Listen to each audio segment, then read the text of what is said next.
नमस्कार दोस्तों, स्वागत है आप सभी का। सच्ची श्रद्धा से कमेंट में जरूर लिखे हर हर महादेव, राधे राधे, देवों के देव महादेव सदैव आप पर अपनी कृपा बनाए रखे। दोस्तों, आज की जो कहानी है वो बहुत ही ज्ञानवर्धक और बहुत ही मोटिवेशनल है। दोस्तों, आज के वीडियो में हम बात करेंगे आखिर पत्नी की वो कौन सी 3 चीज होती है जो हर पुरुष को देखना चाहिए। दोस्तों, जो पुरुष अपने पत्नी के इन 3 चीजों को देखता है वह अपने जीवन में कभी भी गरीब नहीं रहता। उसके घर में सदैव मां लक्ष्मी का वास रहता है और मां लक्ष्मी की कृपा दृष्टि उनके ऊपर सदैव बनी रहती है। दोस्तों, आज की वीडियो में हम बताएंगे कि आखिरकार वह कौन सी 3 चीजें हैं जो हर पुरुष को अपनी पत्नी के देखनी चाहिए। दोस्तों, उससे पहले आप सभी से निवेदन है, यदि चैनल पर आप लोग नए हैं या चैनल पर पहली बार आए हैं तो कृपया करके चैनल को सब्सक्राइब कर ले, क्योंकि दोस्तों हम अपने चैनल पर रोजाना ऐसे ही ज्ञानवर्धक और मोटिवेशनल वीडियो अपलोड करते रहते हैं। चलिए तो दोस्तों शुरू करते हैं आज की इस प्यारी सी वीडियो और इस प्यारी सी कहानी से। जानते हैं कि पत्नी की वह कौन सी 3 चीज है जो हर पुरुष को अपनी पत्नी की देखनी चाहिए। दोस्तों, एक बार की बात है, किसी गांव में एक आदमी रहा करता था। दोस्तों, वह आदमी अपनी पत्नी से बहुत परेशान था, क्योंकि उसकी पत्नी अपने पति से बात बात पर लड़ाई झगड़ा करती थी। उसके घर में एकदम कंगाली छा गई थी। खाने के लिए घर में ना ही कोई दाने थे, ना ही पीने के लिए पानी और ना ही पहनने के लिए वस्त्र। दोस्तों, रोज रोज के इस कलेश से वह पुरुष अपनी पत्नी से परेशान हो गया था। दोस्तों, एक दिन की बात है, वह आदमी अपने घर से जंगल की तरफ निकल जाता है। दोस्तों, जंगल में जाते जाते उस आदमी को एक साधु से मुलाकात होती है। नीलांजन समाभासम। दुनिया के सबसे बड़े शनि मंदिर शनि शिंगणापुर में आदमी को एक साधु से मुलाकात होती है। तब वह आदमी उस साधु के पास बैठ जाता है और वहां पर बैठकर रोने लगता है। दोस्तों, वह साधु उस आदमी को पूछते हैं कि पुत्र, आखिर तुम्हें हुआ क्या है, तुम क्यों रो रहे हो। तब वह आदमी उस साधु को बताता है कि महाराज, मेरे घर में मेरे पत्नी और मेरे 2 छोटे छोटे बच्चे हैं। मेरी पत्नी मेरी कोई भी बात नहीं मानती है, बात बात पर मुझसे लड़ाई झगड़ा करती है, जिसकी वजह से मेरा एक छोटा सा बिजनेस था वह भी बंद हो गया और अब हम घर में दाने दाने के लिए मोहताज है। हमारे घर में खाने के लिए कुछ भी नहीं है, पीने के लिए पानी नहीं है और पहनने के लिए वस्त्र नहीं है। लेकिन मैं अपनी पत्नी को समझाता हूं कि लड़ाई झगड़े ना करें। इसके बावजूद भी वह घर में रोज लड़ाई झगड़ा करती है। इस वजह से मैं बहुत दुखी हूं और बहुत परेशान हूं, इसलिए मैं घर छोड़कर आपकी शरण में आया हूं। दोस्तों, वह साधु महाराज उस आदमी को बोलते हैं कि पुत्र, तुम रो मत। आज मैं तुम्हें ऐसे 3 चीज बताने जा रहा हूं। जो पुरुष अपनी पत्नी की 3 चीजों को देखता है वह पुरुष अपने जीवन में कभी भी गरीब नहीं रहता है और ना ही उसके घर में कभी लड़ाई झगड़े होते हैं और उसके बिजनेस में तरक्की होती है। दोस्तों, तो वह साधु महाराज उस आदमी को बताते हैं कि मैं तुम्हें जो बातें बताने जा रहा हूं उन 3 चीजों को गांठ बांध लो। तब वह आदमी उस साधु महाराज की बातें बहुत गौर से सुनता है और साधु महाराज से बोलता है कि प्रभु, आप मुझे जल्द से जल्द बताइए वह कौन से 3 चीज है जो हर पुरुष को अपने पत्नी की देखनी चाहिए। दोस्तों, तब वह साधु महाराज उस आदमी को एक कहानी सुनाते हैं। तो चलिए दोस्तों, गुरुजी से ही सुनते हैं इस कहानी के बारे में। दोस्तों, किसी नगर में एक सेठ रहा करता था। उस सेठ का बहुत बड़ा व्यापार था। उसके घर में सेठ और उसकी पत्नी रहा करते थे। उस सेठ और सेठानी में आपस में बहुत प्रेम था। उनके घर में कभी भी लड़ाई झगड़ा, किसी प्रकार का कोई अंधा क्लेश नहीं होता था। इसलिए उसके घर में सदैव मां लक्ष्मी का वास रहता था और उनके बिजनेस में दिन दुगनी रात चौगुनी तरक्की होती थी। उन सेठ सेठानी में इतना प्रेम था कि आसपास के लोग उनके इस प्रेम को देखकर जल जाया करते थे। दोस्तों, सेठ और सेठानी के इस प्रेम की मिसाल हर गांव वाले देते थे। ऐसे कर करके उस सेठ और सेठानी की बात उस गांव की राजा तक भी पहुंच जाती है। दोस्तों, जब सेठ सेठानी की बात उस राजा के पास पहुंचती है तो वह राजा भी उनके प्रेम की मिसाल की तारीफ करते हैं और कहते हैं, हमारे गांव में एक पुरुष और स्त्री ऐसे भी है जिनके घर में कभी भी लड़ाई झगड़ा नहीं होते हैं। उन दोनों में आपस में इतना प्रेम है कि जितना मैं आज तक अपनी जिंदगी में कभी भी नहीं देखा। दोस्तों, एक बार की बात है, वह राजा पूरे नगर में ढिंढोरा पिटवाते हैं और कहते, इस राज्य में जितने भी लोग हैं वो सभी लोग अपने अपने घर में दिया जलाकर रखेंगे। तब राजा की रानी अपने राजा से पूछते हैं कि महाराज, आखिरकार आप सभी के घर में दिया क्यों जलवा रहे हैं। राजा रानी की बात सुनकर रानी को बोलते हैं कि दीपक प्रेम की निशानी होती है। जिसके घर में दीपक जलता है उसके घर में सदैव ही प्रेम बना रहता है और मैं चाहता हूं कि जो प्रेम सेठ और सेठानी के बीच में है, वही प्रेम हमारे इस नगर में, हमारे इस राज्य में हर पति और पत्नी के बीच में हो। इसलिए मैं हर घर में दीपक जलाना चाहता हूं। दोस्तों, राजा की सैनिक पूरे नगर में ढिंढोरा पीटते हैं और बोलते हैं सभी के घर में दीपक रात भर जलना चाहिए। दोस्तों, राजा की बात मानकर सभी नगरवासी अपने अपने घर में दिया जलाते हैं, लेकिन जैसे ही आधी रात होती है, सभी के घर के दीपक बुझ जाते हैं, लेकिन उस सेठ और सेठानी के घर की दीपक कभी भी नहीं बुझती है, क्योंकि दोस्तों, दीपक प्रेम की निशानी होती है, और जो सेठानी थी वह अपने घर की दीपक को सदैव जलाए रखती थी, जिससे सेठ और सेठानी का प्रेम बरकरार रहे। लेकिन दोस्तों, जो सेठानी थी वह अपनी मनमानी काम करती थी। उसका जो मन करता था वह वही काम करती थी, लेकिन सेठ को इस बात से कभी भी कोई दिक्कत नहीं होती थी, क्योंकि सेठ बहुत समझदार था। वह सोचता था कि यदि मैं अपनी पत्नी को रोक टोक करूंगा तो घर में बेवजह ही लड़ाई झगड़ा होंगे। दोस्तों, इसीलिए सेठ सेठानी की कई चीजों को और कई बातों को अनदेखा करता था। वह सेठ इसलिए अनदेखा करता था ताकि पति पत्नी में वह प्रेम और व्यवहार बना रहे। एक दिन की बात है दोस्तों, राजा और रानी अपने छत के ऊपर खड़े होकर अपने नगर का नजारा देख रहे थे, और वह राजा और रानी देखते हैं कि उनके पूरे राज्य में अंधेरा था, लेकिन सिर्फ एक सेठ और सेठानी का ही गांव का घर था जहां दीपक जल रहा था। दोस्तों, तब राजा रानी से बोलता है कि देखो, सेठ और सेठानी में कितना प्रेम है। सभी के घरों का दीपक बुझ गया है, लेकिन सेठ और सेठानी के घर का दीपक अभी भी जल रहा है। इसका मतलब यह है कि इस सेठ और सेठानी में बहुत ही ज्यादा प्रेम है। तब रानी अपनी राजा से बोलती है कि महाराज, सेठ और सेठानी में जो भी प्रेम है वो इसलिए है क्योंकि सेठानी समझदार है, इसलिए सेठ के घर में प्रेम है।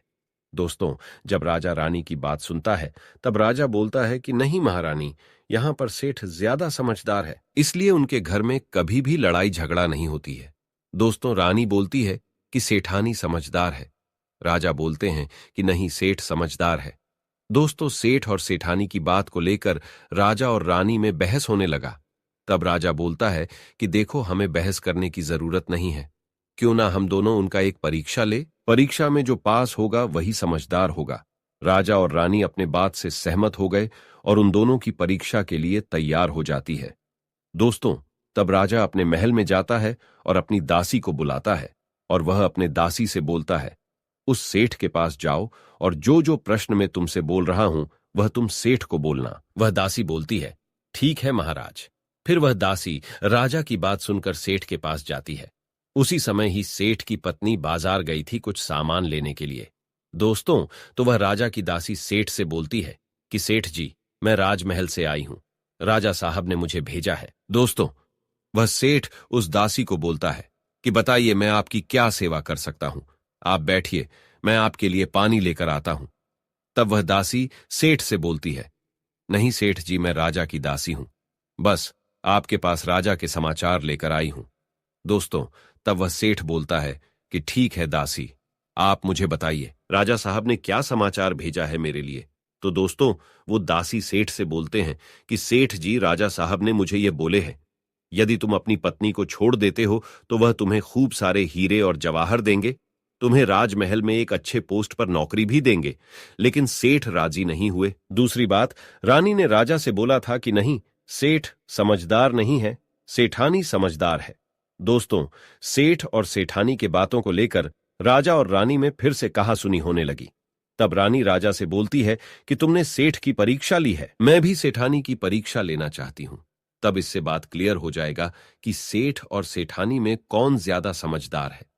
तो वह राजा रानी को आदेश देता है कि प्रिय, तुम भी एक बार सेठानी की परीक्षा ले लो। तब रानी अपने राजमहल से एक दास को उस सेठानी के पास भेज दिया और अपने दास से बोलती है कि जो मैं तुम्हें बोल रही हूं, ये सारी चीजें जाकर उस सेठानी को बोलना। साबुन, शैम्पू और मिठाई लेके आओ। हाँ मम्मी जी। सारा ही जहान में फेंकते जी दुकान। ओ छोड़ो। ये सारी चीजें जाकर उस सेठानी को बोलना। तब राजा का दास उस सेठानी के पास जाता है। इधर से सेठ अपने काम के सिलसिले में कहीं बाहर गया हुआ था। घर पर सेठानी ही अकेली थी। दोस्तों, दास मौका देखकर उस सेठानी के पास पहुंचता है और सेठानी से बोलता है कि सेठानी जी, मैं राजमहल से आया हूं, मुझे रानी साहिबा ने भेजा है। दोस्तों, तब वह सेठनी बोलती है, ठीक है बताइए, किस लिए तुम्हें रानी साहब मेरे पास भेजा है? दोस्तों, तब वह दास सेठानी से बोलता है कि रानी साहिबा ने बोला है कि यदि तुम अपने पति को छोड़ दोगी तो वह बहुत सारे हीरे जवाहरात देंगे, और अगर तुम अपने पति को मार दोगी तो वह तुम्हें अपने राज्य का आधा हिस्सा दे देंगे। दोस्तों, दास की बात सुनकर सेठानी तैयार हो जाती है और कहती है, ठीक है, यदि रानी साहिबा अपने राज्य की आधा हिस्सा मुझे देंगी तो मैं अपने पति को मार दूंगी। दोस्तों, तब उस राजा का दास उस सेठानी से बोलता है कि मुझे कैसे पता चलेगा कि तुमने सेठ जी को मार दिया है? दोस्तों, तब सेठानी राजा के दास से बोलती है कि मेरे घर में जो दीपक जल रहा है वह तुम्हें दिख रहा है? तब दास बोला, हां, दिख रहा है। तब सेठानी उस राजा के दास से बोलती है कि जब मैं अपने पति को मार दूंगी तो मैं यह दिया बुझा दूंगी तो तुम्हें पता चल जाएगा कि मैं अपने पति को मार दिया है। अब वह दास सेठानी की बात सुनकर राजमहल को वापस लौट जाता है और राजा और रानी से ये सारी बात बताता है। सेठानी की बात सुनकर रानी बहुत अचंभित हो जाती है और रानी को स्त्री जाति से नफरत होने लगती है। दोस्तों, तब वह राजा अपने सारे दास दासियों के साथ सारे सैनिकों को बुलाता है और बोलता है, देखो, मैं यह नहीं चाहता हूं कि राजा और रानी के वजह से किसी निर्दोष की जान जाए। तुम ऐसा करो, उस सेठानी के घर जाओ और उस सेठ को सारी बातें बता दो और उस सेठ को बचा लो।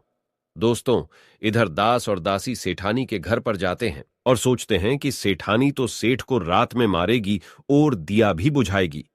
इससे पहले ही हम सेठानी के घर में हमला बोल देते हैं। दोस्तों, इधर रात भी नहीं हुई थी, शाम का समय था, और जैसे ही राजा के सैनिक सेठानी के घर पर धावा बोलते हैं तो देखते हैं कि सेठ पहले से ही मरा हुआ है। दोस्तों, तब राजा और रानी के दास दासी उस सेठानी से बोलते हैं, सेठ जी तो मरा पड़ा है, लेकिन सेठ को तो तुम्हें रात में ही मारने के लिए बोला गया था। दोस्तों, तब वह सेठनी उस दास और दासी से बोलती है कि सेठ को तो मुझे मारना ही था, रात में तो मुझे दिया बुझाना था, इसलिए सेठ को तो मैंने दिन में ही जहर देकर मार दिया है। अब मेरा काम है सिर्फ दिया बुझने का। दोस्तों, वह सैनिक उल्टे पांव उस सेठ के घर से राजा के दरबार में भागें जाते हैं और राजा को सारी बातें बताते हैं। दोस्तों, राजा क्रोध से आग बबूला हो जाता है और उसको स्त्रियों से घृणा होने लगती है और वह अपने सैनिकों को भेजता है कि उस सेठानी को बंदी बनाकर लाए। तब राजा के सैनिक उस सेठानी को बंदी बनाकर राजा के राज दरबार में पेश करते हैं। दोस्तों, तब वह राजा उस सेठानी को कारावास में डलवा देता है और वह राजा समस्त स्त्री जाति से नफरत करने लगता है। दोस्तों, वह साधु इस कहानी को गांव के उस आदमी को सुनाता है। तब साधु उस आदमी से बोलता है, अब तुम्हें समझ में आ गया होगा कि स्त्री की वह कौन सी 3 चीजें हैं जो हर कोई पुरुष को देखना चाहिए। वह आदमी साधु से बोलता है कि महाराज, मुझे अभी भी समझ में नहीं आया, स्त्री की वह कौन सी 3 चीजें हैं जो हर पुरुष को देखना चाहिए। दोस्तों, तब वह साधु उस आदमी को बताते हैं कि हर पुरुष को अपने स्त्री के सबसे पहली चीज यह देखनी चाहिए कि वह कहां पर आ जा रही है।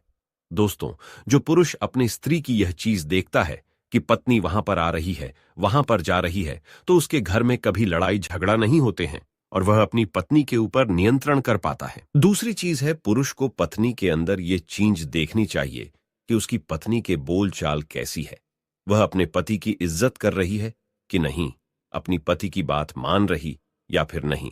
जो स्त्री अपने पुरुष की बात नहीं मानती है, अपने पति की इज्जत नहीं करती है, वह अपने पति के साथ कुछ भी कर सकते हैं, जैसे कि उस सेठानी ने उस सेठ के साथ किया था।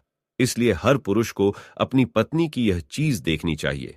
तीसरी चीज, वह साधु उस आदमी को बताता है कि हर पुरुष को पत्नी के चाल चलन जरूर देखना चाहिए।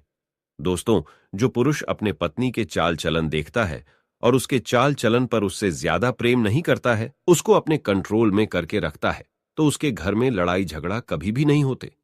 दोस्तों, जो स्त्रियां अपने घर पर मनमानी चलाती हैं और पति की बातों को नहीं मानती है, उनके घर में इस तरीके की मुसीबत आती है। दोस्तों, ये 3 बातें वह साधु महाराज उस आदमी को बताता है और फिर वह आदमी इन 3 चीजों को गांठ बांध लेता है और साधु को प्रणाम करके अपने घर पर चला जाता है। दोस्तों, मैं उम्मीद करता हूं आपको इस कहानी से बहुत कुछ सीखने को मिला होगा।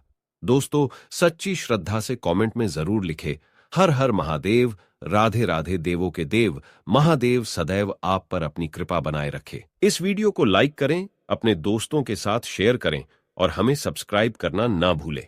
और हां, इस वीडियो से कोई भी सवाल है तो आप कमेंट बॉक्स में जरूर लिखें, और आपके पास कोई भी सवाल नहीं तो हर हर महादेव जरूर लिखें, क्योंकि आपके कमेंट से वीडियो बनाने का मोटिवेशन मिलता है